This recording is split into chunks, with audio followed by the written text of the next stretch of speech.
You're not married, you don't have experience with marriage or anything like that. So it's like, all right, where are you going to pull that from? You're not even good at monogamy, but you're talking about polygyny. Again, it's great to have as a goal. That's fine. Yeah. But the reality is much different. That's why most men never, ever practice it. Warning, viewer discretion is advised. The content, viewed as an educational material you are about to experience, could challenge your belief, trigger strong emotions, and frankly, piss you off. This isn't for everyone. If you're not ready to confront new ideas, or if your feelings bruise easily, this might be the time to click away. Expect to be challenged, to think, and you might even want to scream at the screen. Proceed with caution, and remember, you chose to be here. Let's get it. Assalamu alaikum. Peace. I am Coach Nazir. And I'm Coach Fatimah, his wife. We are 2 of the 3 founders of Outstanding Personal Relationships, as well as 2/3 the authors of the book. Let's talk polygamy uncensored. If you don't have your copy, make sure you get it. With that being said, we come across a number of different scenarios and challenges that we had to overcome ourselves, but that we also hear from many of our clients and students, right? So we want to dedicate this video and likely this series about what you are doing wrong when it comes to polygyny. Now, we use the words polygyny and polygamy interchangeably. We know exactly what they mean. Polygamy simply means a spouse who has multiple spouses, whereas polygyny means a husband who has multiple wives. And that's what we're on and what we do and practice. So don't get confused. And yes, we are pronouncing it correctly. However, I'm gonna hand the baton to my wife, Coach Fatimah, to start. Now, if you don't have someone to take notes with, I strongly suggest you do so. Yes, so this topic in this series of what you're doing wrong, initial marriage edition, we're gonna talk about communication. I'm gonna start by talking about how I didn't communicate about polygyny because I had a few issues. Now, I'm Muslim, so that wasn't the issue of it being okay with me because we don't cherry pick. Oh, I like this in Islam, I like that, but I don't like polygyny. Moving on, we don't do that, right? However, I had a few problems. I had a young husband.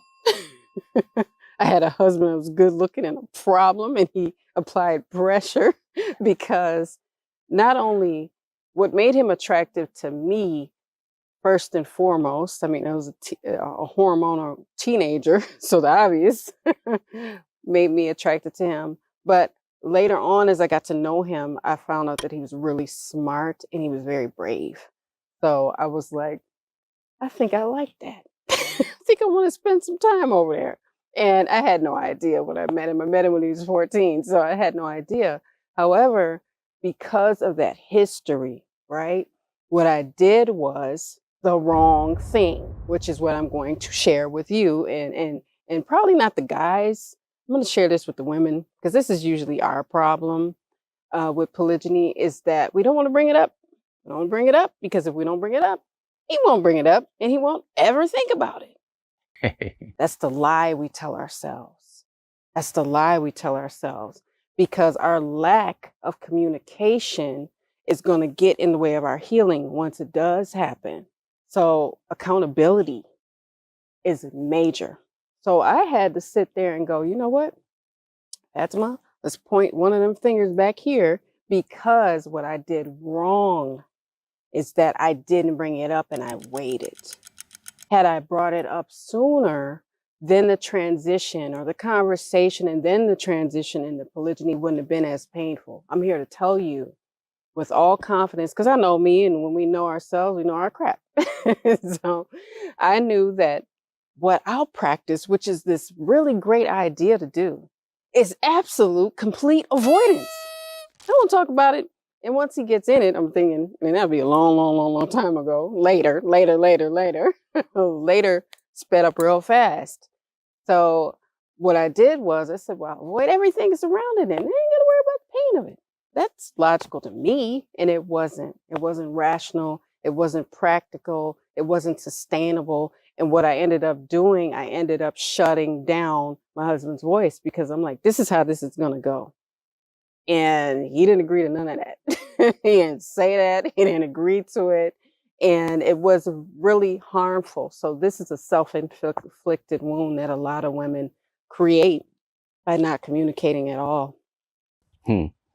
That's definitely an important way to look at it, because similarly, when it comes to polygyny, generally speaking, I get people, and we get them all the time, like, well, you should talk about everything before marriage. Here's the facts. You don't know necessarily before marriage. Not every man knows before marriage. Not every man generally knows, any straight man knows he likes women, plural, all right? So with that being said, yeah, polygyny sounds great. It sounds taboo. There are jokes about it with men, or they hush about it, talking around their wives who are jealous or what have you. But having a respectable, decent conversation about it is important. Here's why.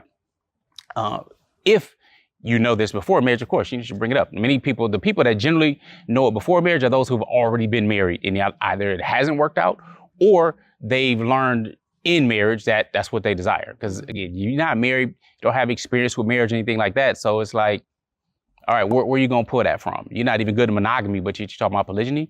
Again, it's great to have as a goal. That's fine. Yeah. But the reality is much different. That's why most men never, ever practice it. All right. So communication. One is to have that conversation. Find out who you married. All right.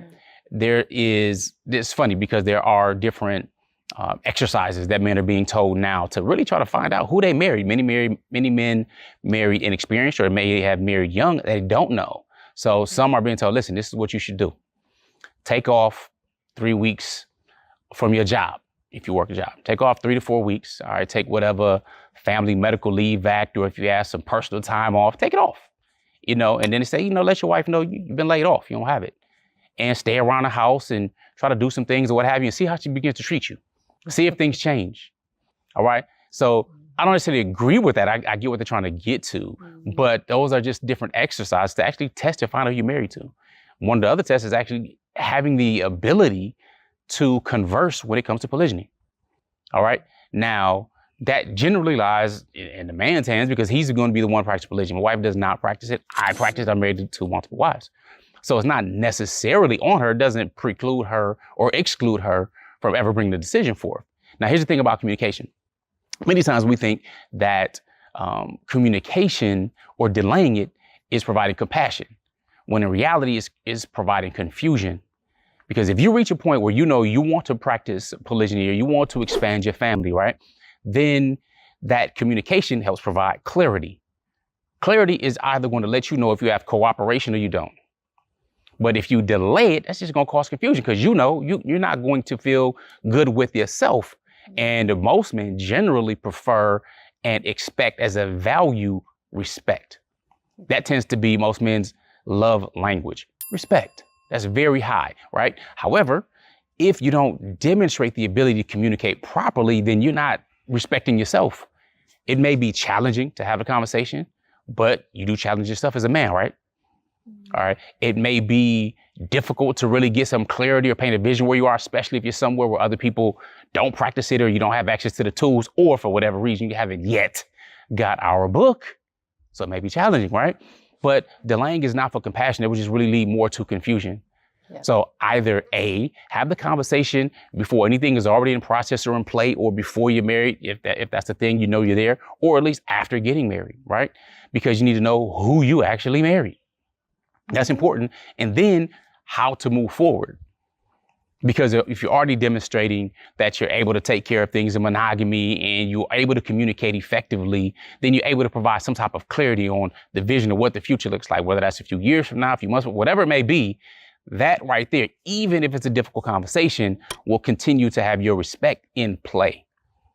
Yeah. All right. So that right there is what many men are doing wrong by not communicating, practicing avoidance, or, just not being that person who was assertive and strong and moving forward that initially attracted his first wife to begin with. Right. Right. And I agree with that 100%. I was thinking about that. I'm like, who is this guy? He seems different. And you know why women grapple with it? They forget something. They forget that their husband never did this before. So they don't have it yet. You're supposed to be on. You're supposed to be on 10. You're supposed to know what you're going to do. And that's not how he did it with you. That's not, you weren't like, got this when we got married, right? And I wasn't like, so then we hold them to that when they marry again. You're supposed to have it because they decided with you too to get married. One thing that I wish that I had known back then. Not to reinvent the wheel, but something that is so important to me now and I value is, and this is something very new, is sympathetic silence. Sympathetic silence is when our husbands are talking to us about something that's difficult, something that they might not have decided on doing or need help with, because they need help sometimes. They need help. So they're not going to come up to us and go, you know what, I really need your help today. They're not going to do that, right? Because they're men, but it's there. So in those conversations or when those topics came up, I wish I had shut up and offered not just silence, but sympathy in my silence. Because then I can sit there and I can process things and know that this is not easy for him. And if I love him, it's not easy for me because it's not just happening to me. Example, we talked about this a long time ago, D.L. Hughley. It's one of my favorite stories that he shared, his life experience with having lived through having a child, I believe outside of his marriage. And his wife said, if you had to come to me, I could have helped you with it. I knew that one day I would be man enough to tell my woman what had happened. I'm so f***ed up. Finally, one day I tell my wife, you know what she said to me? I wish you'd have told me and we could have went through this together. It wasn't that he was crying and he was upset. That was a heart softener for me. However, it was the response of his wife. She didn't say, oh, you should have told me, and I can't believe you did this to us and you broke us with that. She didn't do that. She said, I wish you would have told me so I could help you with it, so I could help you through it. Because she knew by helping him, she was going to help them as a couple. And I love that she said that. That's probably one of the most mature, well thought out responses to a man in pain that I've ever heard. And I really, it just really changed me. It changed something in me that said, you know what, Fatimah, you screwed that up too. So don't go talking about what other people did, because you need to hold yourself accountable. And that's ongoing. That's not in that moment. That's not in the, oh, you should have did all that. That is for the rest of life, being accountable and seeing what hand you had in miscommunication. Indeed, indeed. So that is what we think and know from personal experience. And of course, we work with many different clients, is what you're doing wrong when it comes to polygyny. See, I learned a long time ago when my mentor said, look, if somebody spent their life, they spent decades making the wrong decisions and messing stuff up, and then they put it in a book, wouldn't it be good to get that book to save yourself decades of errors and challenges and running up against the wrong information and making the wrong turns? Absolutely. So a wise person, they can learn from their own mistakes, but the real wisdom lies in learning from others' mistakes as well. So prayerfully, you were able to benefit. What we want you to do is to put in the comments below, wrong can help you get right. I know, whole sentence. Wrong Do it. can help you get right. Let us know you rock with us. We look forward to sharing more with you and also seeing you share your story of success, because representation absolutely matters. So we're going to leave you with GLC, which is make sure you're growing intentionally, loving fearlessly, and connecting on a higher level every single day. Assalamu alaikum. Peace. I'm a polygamous man. Yeah, I said it. And I hated it when I found out. Well, I kind of liked it when I found out. Was it easy? Not at all. However, if you want to practice polygamy without destroying your family, make sure you grab our book. It's been called The Blueprint to Polygamy. The link is in the description.